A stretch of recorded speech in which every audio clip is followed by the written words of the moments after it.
사람은 누구나 마음속에 소망을 품고 살아갑니다.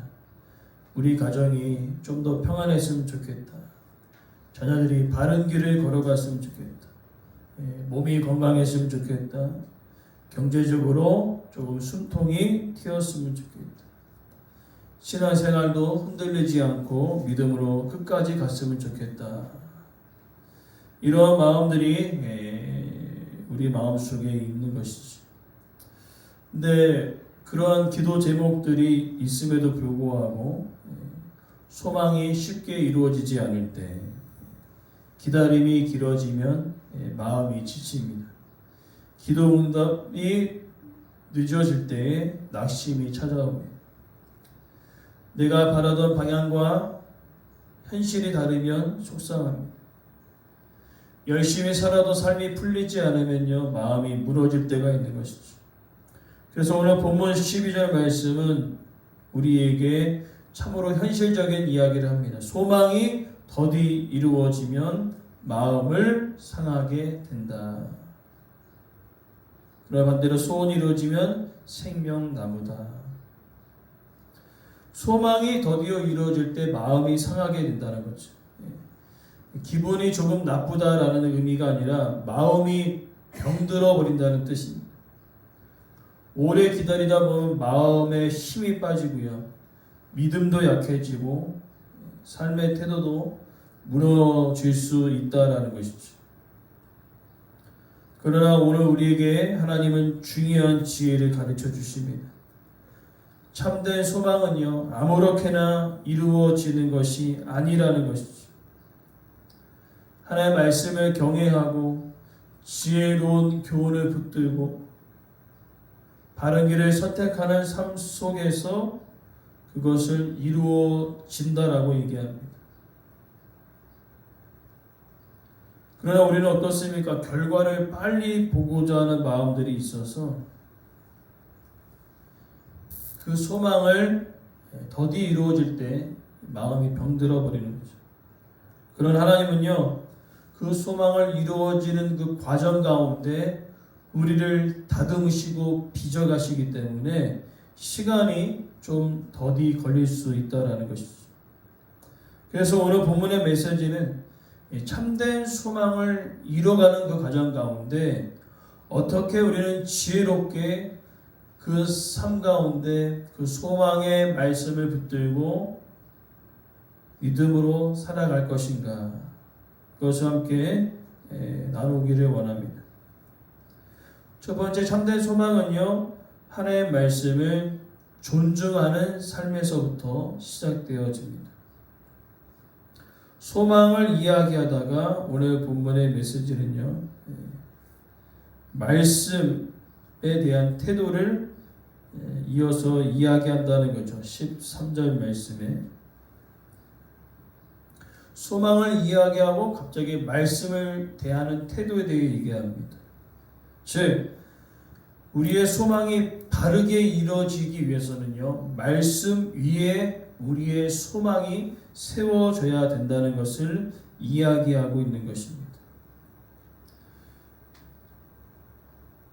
그래서 그러한 삶 가운데 두 가지의 종류의 사람을 이야기하고 있는데, 말씀을 멸시하는 사람과 계명을 두려워하는 사람이 있습니다. 특별히 말씀을 멸시하는 사람은요, 대놓고 하나님의 말씀을 무시하기보다는 이런 것입니다. 말씀을 들어도 내 삶에 적용하지 않습니다. 말씀을 알면서도 내 고집대로 살아갑니다. 하나님이 하지 말라 하셨지만은 한 번 정도는 괜찮겠지 라고 생각하는 것이죠. 그리고 하나님께서 가라고 하시지만 때로는 그 길에 어려움이 있을 때 하나님, 요 길은 아닌 것 같습니다 라고 하고 자신이 방향을 수정하는 것이죠. 좀 더 쉽게 설명하자면, 예배는 드리지만 삶의 결정은 내 욕심대로 합니다. 기도는 했지만 사람을 대할 때 감정적으로 대합니다. 성경을 부지런히 읽지만 삶의 문제 앞에 계산기를 두들기고 있습니다. 말씀이 좋다고 이야기하지만 실제 삶 속에서 말씀을 뒤로 밀어낸다는 것이죠. 이것이 바로 말씀을 멸시하는 태도라는 거죠. 그러나 반대로 어떠한 사람은 계명을 두려워하는 사람이 있습니다. 여기 단지 무서워서 벌벌 떤다는 의미가 아니라 말씀을 가볍게 여기지 않는 태도라는 거죠. 그래서 말씀 앞에서 내 마음을 살피고 내 행동을 조심하는 것입니다. 지금 내가 소망을 이루어가는 그 삶 속에 내 욕심대로 살아가고 있는지, 내 생각과 내 방식대로 살아가고 있는지를 말씀 앞에서 비춰보는 것입니다. 아, 내가 지금 어디로 가고 있는가? 목적지가 바르게 가고 있는지를 말씀을 비춰서 본다는 거죠. 이것은 마치 우리가 어렸을 때, 제가 어렸을 때 내비게이션이 없지 않았습니까? 그런 맨 앞자리에서 전국 지도를 펼쳐요. 전국 지도를 펼쳐서 아버지가 얘기합니다. 지금 어디쯤 왔냐? 그래서 지금 호법 인터치를 지나서 어디로 경부고속도로 내려가고 있습니다. 그럼 또 얘기해요. 경부고속도로 어디쯤 왔냐? 그러면 지금 이쪽에 있어 이쪽으로 지나가고 있습니다. 큰 지도를 보고 그때 내비게이션 없었잖아요. 그걸 보고 계속 이야기하거든요. 그러나 이걸 보지 않고 아버지 마음대로 부산을 향해서 가는데 나는 거기가 아니라 이상한 데로 타고 내려가면 전라도로 갈 수 있어요. 부산으로 가야 됩니다. 이거 마찬가지로 우리도 마찬가지예요. 하나의 소망을 이뤄가는 그 삶 속에 하나님께서 우리의 삶의 지도를 주셨거든요. 그 지도를 보면서 가면 되거든요. 그러나 때는 어떻습니까? 아닌 것 같다라는 거죠. 방향을 수정해요. 그러면 부산에 가야 되는데 전라도 쪽으로 향할 수 있다는 것이죠. 동해 바다를 가야 되는데 서해 바다로 도착할 수 있다는 겁니다. 그러나 우리가 그러할 때가 너무 많다는 거예요. 목적지가 동해 바다인데 내 마음대로 서해로 향하고 목적지가 부산인데 내 마음대로 전라도로 향할 때가 있다는 겁니다. 지도를 주지 않아서가 아니라 주었음에도 불구하고 다른 길로 갈 때가 있다는 거죠. 그러기에 오늘 하나님은요, 이 소망을 이뤄가는 데 있어서 너의 소망인지 말씀을 붙잡고 나아가는 소망인지 그것을 말씀의 지도를 펼쳐서 살펴보라는 거죠. 그리고 이어지는 내용은 참된 소망은요, 지혜로운 교훈을 듣고 돌이키는 삶에서 자라나는 것입니다. 즉 소망이 이루어지는 그 삶 속에 이제 말씀의 지도를 펼치고 살아가는데 더 나아가 그 말씀의 지도뿐만 아니라 삶에서 경험되어지고 있는 그런 삶 속에 먼저 우리보다 앞서서 그 지도를 펼치고 믿음의 길을 걸어갔던 사람들이 있습니다. 그런 사람들이 우리에게 교훈합니다. 그런 사람들이 우리에게 훈계합니다. 그렇게 됐을 때 우리는 어떻게 해야 되는가? 바로 듣는 귀가 있어야 된다는 거죠. 14절 말씀에 지혜 있는 자의 교훈은 생명샘이다. 지혜 있는 자의 교훈이 생명샘이라고 이야기합니다. 샘은 마른 땅에 생명을 공급하지 않습니다. 목마른 사람에게 힘을 주지 않습니다. 마찬가지로 우리가 이 말씀의 지도를 펼치고 목적지를 향하여 나갈 때에 그 말씀은요, 우리를 죽이는 것이 아니라 그 말씀은 우리를 살리는 말씀이 된다라고 이야기합니다. 그러나 우리가 실제로 살아가는 그 삶은요, 누군가의 권면을 들을 때 좀 마음이 불편하죠.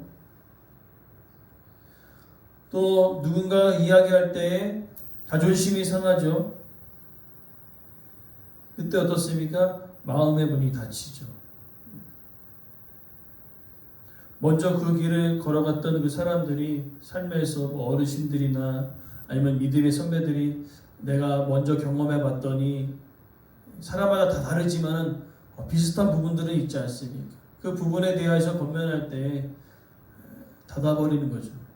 길을 닫고 마음을 닫는 것입니다.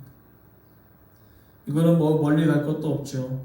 우리 자녀들에게 어렸을 때 정말 좋은 길, 바른 길을 걸어가기 위해서 집사님도 많이 얘기했을 거 아니에요, 그죠? 두엽 형제, 진엽 형제에게. 그러나 때로는 어떻습니까? 길을 닫아버립니다. 저희 아이들도 이렇게 갔으면 좋겠는데 닫아버려요. 닫으면 뭐 아무리 떠들어도 소용이 없습니다. 듣지를 않으니까요. 근데 그들만 그런 게 아니라 우리도 그래요. 하나님께서 야, 너 이쪽으로 가면 죽을 텐데 계속 얘기해도 닫아버리는 거예요. 아, 됐어요, 아니. 제가 가는 길이 맞는 것 같아요. 닫아버리는 겁니다. 그러나 그 길을 걸어갈 때 15절에 보니까요, 사악한 자의 길은 험하다. 내가 원하는 길은요, 길이 험하고 힘들 수가 있습니다. 내가 내 힘으로 가야 되기 때문에. 그러나 16절에 보니까요, 슬기로운 자는 지식으로 행하고 미련한 자는 미련한 것을 나타낸다. 슬기로운 사람이 지식으로 행한다는 그 말은 무엇입니까? 앞서서 말씀의 지도를 쫙 펼쳤잖아요. 슬기로운 사람은 내 생각보다, 내 방식보다 하나님의 말씀이 내 삶 가운데 분명히 나를 살리는 말씀인지 아는 사람이라는 거죠. 그래서 내 생각보다, 내 지식보다 말씀대로 그 길을 걸어간다라는 것이죠.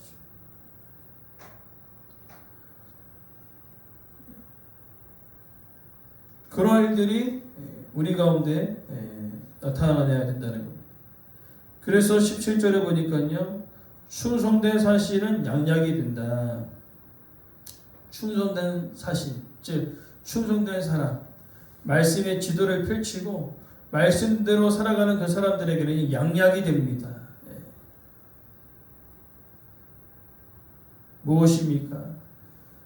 나도 살고 너도 살고 함께 사는 거죠. 내 감정대로가 아니라 말씀대로 그 길을 걸어가는 사람이죠. 그러면서 다시 한 번 더 강조하는 것이 18절에 훈계를 저버리는 사람은 어떨까? 그죠? 앞서서 길을 닫고 말씀의 지도를 펼치지 않고 이게 아니다. 다른 길을 걸어가는 사람은 어떨까? 궁핍과 수욕에 이른다. 잘 되는 것처럼 느껴지지만 결국에는 그 길의 끝이 살리는 것이 아니라 죽이는, 뭔가 잘 되는 것처럼 느껴지지만 멸망으로 치닫게 되어진다는 것이죠.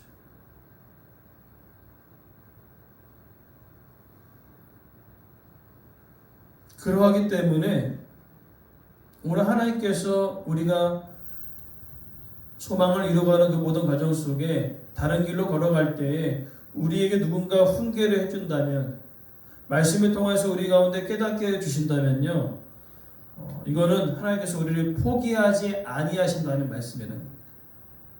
하나님께서 나를 사랑하신다는 증거가 바로 이거라는 거죠.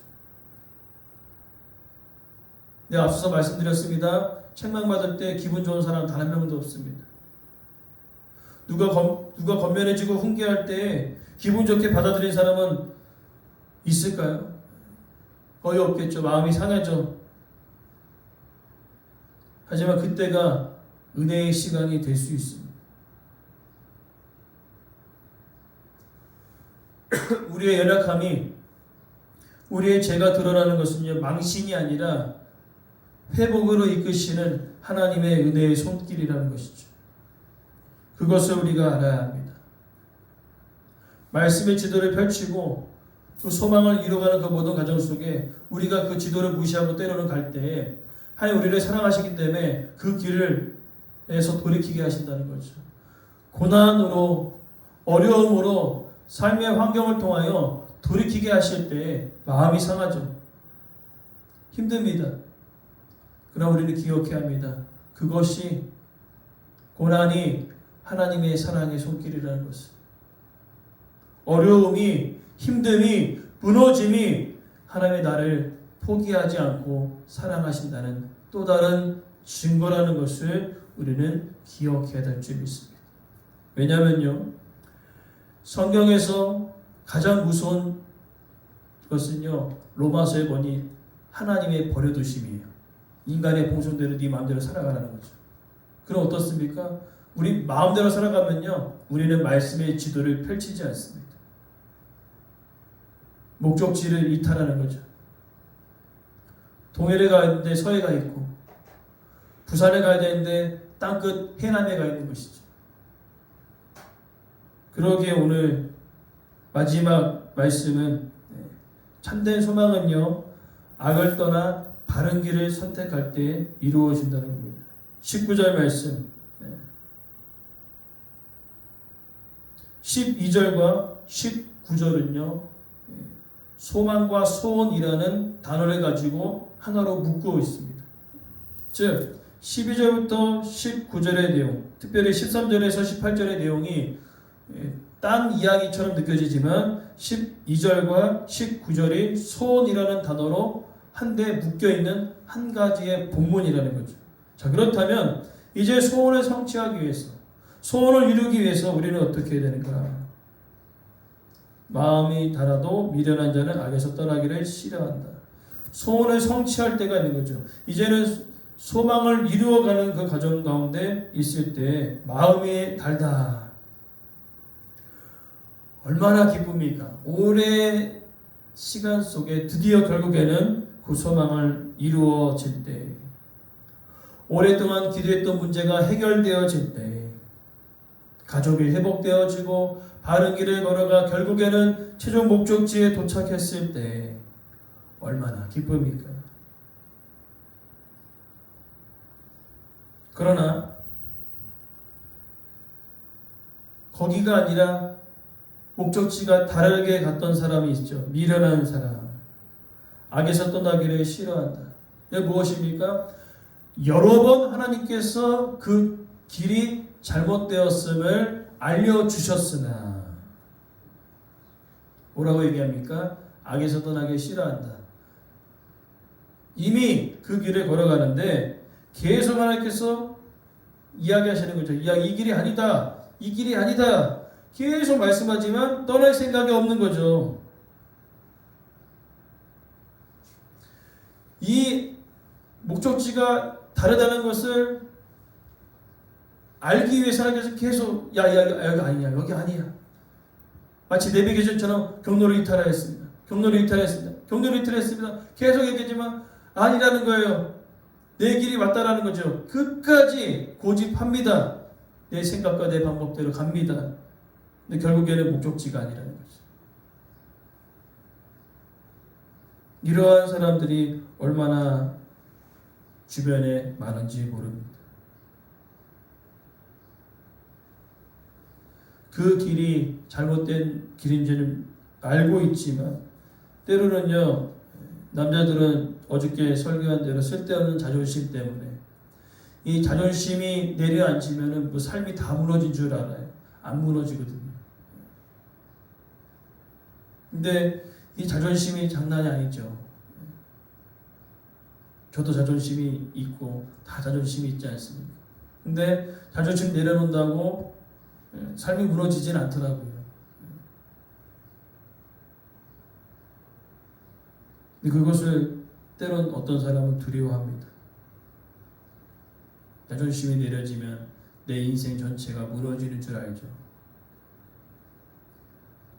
근데 한번 내려놔 보면요, 별다를 거 없어요. 오히려 좋더라고요. 가정이 화목해집니다. 물론 이 말씀은 가정이 화목되어지는 이유도 있지만 자존심을 내려놓으면요 내가 삽니다. 자존심을 내려놓으면요 하나님이 이끄시는 그 손길이 뚜렷하게 보인다는 것이죠. 자, 우리 말씀을 마무리하면서 하나님께서 우리에게 어떠한 기도 제목과 어떠한 일들을 우리 가운데 마음속에 소망을 품게 하실 때가 있습니다. 근데 아이러니하게도 이 소망이기 때문에 더디 이루어진다는 거죠. 이래서 힘들어요. 더디 이루어집니다. 왜 더디 이루어질까요? 하나님께서 그것을 이뤄가는 과정 속에 우리를 빚어가시는 과정이 반드시 필요하거든요. 우리를 다듬어지게 만들어지시는 이 과정이 반드시 필요하거든요. 왜? 다듬어지지 않고 빚어가지 아니하시면은요 우리는 반드시 그것을 가지고 빠빠이 한다는 거죠. 아니, 감사해요 하는 길을 가는 거예요. 그러기 때문에 그래서 빚어가시는 거고, 그러기 때문에 우리를 다듬어 가시는 것이죠. 자존심을 내려놓게 하시고 내 생각을 내려놓게 하시고 결국에 말씀의 지도를 펼쳐서 하나님께서 원하시는 그 길이 정말 나를 살리는 길인지를 깨닫게 하실 그때 우리는 알게 되는 겁니다. 목적지에 도착했을 때 하나님이 이래서 그러셨구나. 하나님께서 얘기하셨을 때 경로 이탈했을 때 돌아서길 천만다행이다 라고 생각할 때가 있다라는 것이죠. 소망하는 것은 하나님께서는 우리의 기다림도 아시고요. 그리고 돌이킬 때 내 자존심을 내려놓을 때에 그 아픔도 아시고 눈물도 아십니다. 겉으로 드러나지 못하였지만 마음속에 탄식도 아십니다. 그러나 중요한 것은 그때가 가장 행복할 때라는 거죠. 돌이켜라, 돌이켜라. 돌이키지 않으니까 어려움이 오고 고난이 옵니다. 그때가 가장 행복한 때라는 거죠. 돌이킬 수 있는 기회가 있고요. 회복할 수 있는 기회가 있고요. 살아날 수 있는 기회가 있다라는 것. 근데 그 기회가 마냥 있는 것은 아니죠. 주님 다시 오실 그때에는요. 그 기회는 이제 없다라는 것이죠. 우리가 하나님께서 주시는 그 기회를 우리가 기억하며 어려움이 고난이 하나님의 따스한 은혜로운 손길이요 사랑의 손길임을 우리가 깨닫고 하나님께서 빚어가실 때 하나님께서 내 마음을 다듬어 가실 때 하나님께 내 삶을 드리기를 간절히 원합니다. 하나님 마음대로 다듬어 주세요. 마음대로 내 삶을 이끌어 주십시오. 내가 변화하기를 원합니다. 그리고 그 길 끝에 소망이 이루어질 때가 있을 것이고요. 그리고 기도 제목이 이루어질 때가 있을 것이고요. 더 나아가 소망의 하나님을 만날 그때가 반드시 올 줄 믿습니다.